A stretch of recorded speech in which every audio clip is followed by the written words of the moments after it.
Ever-changing Earth. Our Earth is not stable. The surface of the Earth is constantly being shaped and reshaped by the external agents of denudation like running water, wind, glacier, etc. That is why our present-day landforms are diverse and varied. Study at a glance. Earth movements. Major landforms. Earth movements. The variation in landforms is the result of two forces working simultaneously inside the Earth and also on the surface of the Earth. The forces which originate inside the Earth and bring changes on the surface of the Earth are known as endogenic forces or internal forces. The forces which operate on the surface of the Earth and bring changes on the surface are called exogenic forces or external forces. The endogenic forces try to uplift or subside the Earth's surface, while exogenic forces try to level down the surface of the Earth. The powerful endogenic forces operating from within the crust are also known as tectonic movements or earth movements. These earth movements are classified into two categories: sudden movements, slow movements. Sudden movements. These movements are those which bring abrupt changes on the Earth's surface.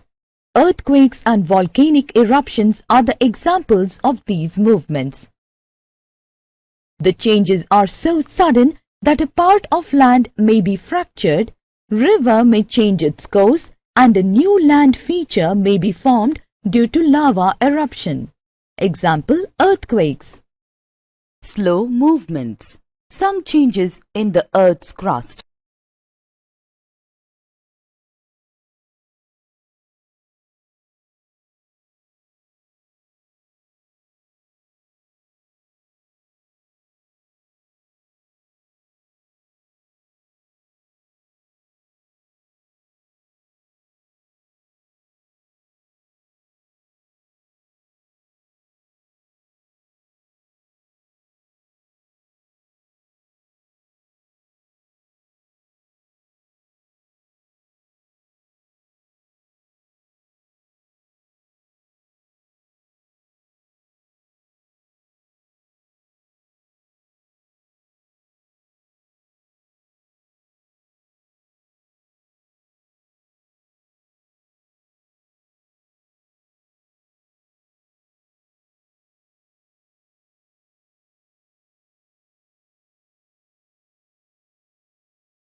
Major landforms. The landscape is being continuously worn away by two processes: weathering and erosion. Weathering is the breaking up of the rocks on the Earth's surface. Erosion is wearing away of the landscape by different agents like water, wind and ice. The eroded material is carried away or transported by water, wind, etc. and eventually deposited. This process of erosion and deposition creates different landforms on the surface of the earth. Work of wind. An active agent of erosion and deposition in the deserts is wind.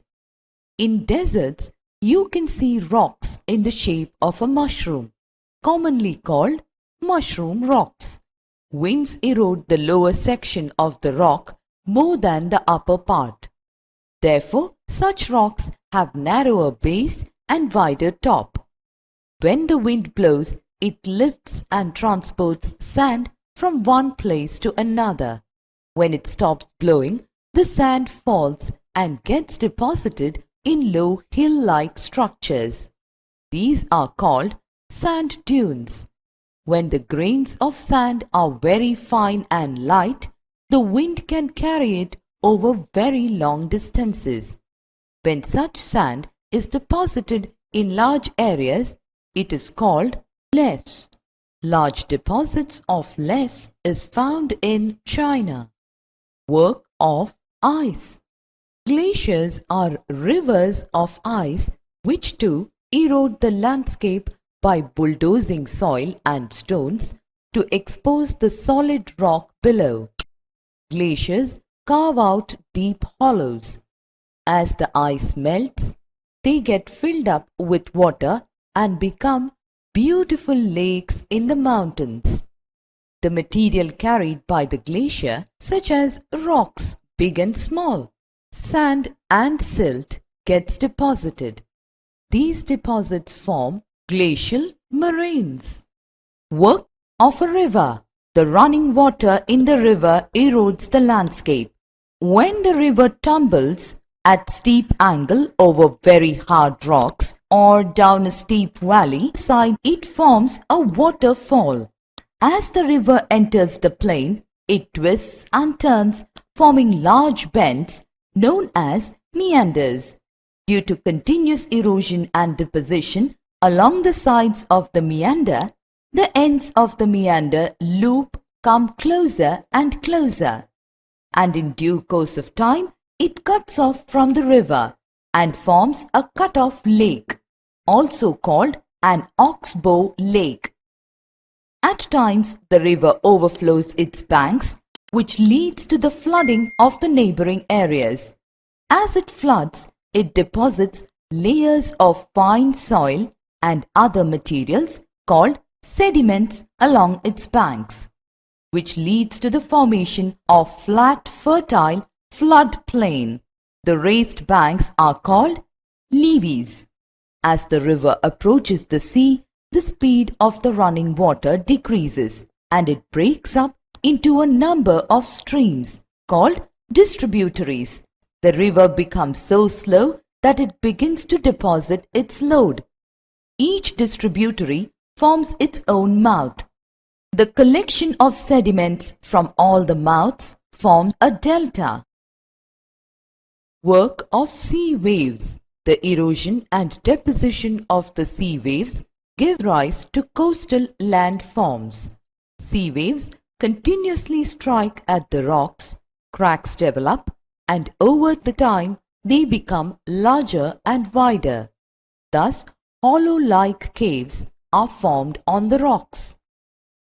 They are called sea caves. As these cavities become bigger and bigger, only the roofs of the caves remain, thus forming sea arches. Further erosion breaks the roof and only walls are left. These wall-like features are called stacks.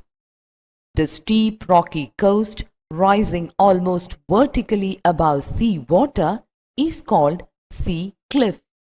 The sea waves deposit sediments along the shores, forming beaches. Earthquake. An earthquake is the result of a sudden release of energy in the Earth's crust that creates seismic waves.